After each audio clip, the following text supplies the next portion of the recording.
Tuan-tuan nampak apa tulis atas ni? Ni bukti yang jebat ni sebenarnya sembang ya, tapi penakut.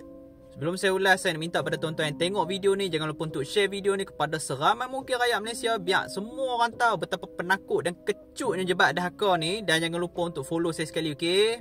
Dalam seminggu ni, hampir setiap hari lah jebat akan keluarkan video kutuk misi ni, kutuk peserta yang join. Dan tak cukup dengan tu, ajak pula, cabak pula orang. Siapa yang berani, jom kita jumpa. Tutup bila ZRA nak jumpa, boleh keluar pula segmen ni.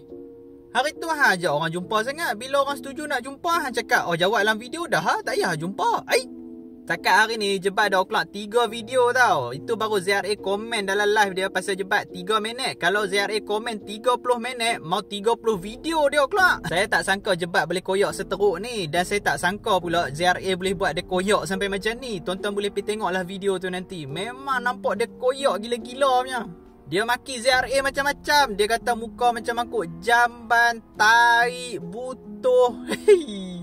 Memang nampak betul ya kata dia koyak dalam video tu.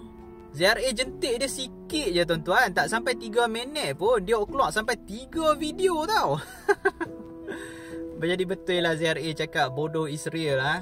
ZRA reply dia 3 minit tak sampai. Dia reply balik ZRA 3 video. Satu video 12 minit, 13 minit tau. Jadi nasihat saya kepada jebat dahaka, sudah-sudahlah duk bash-bash orang. Dulu mungkin hang boleh bash orang lah sebab orang tak reply, orang tak layan, orang mungkin takut dengan hang. Tapi sekarang dah lain bro. Kalau sekarang hang rasa hang berani, hang jangan ingat orang takut dengan hang. Jadi apa pandangan tuan-tuan berkenaan statement jebat ni? Jangan lupa untuk komen dan jangan lupa untuk follow saya sekali, okey?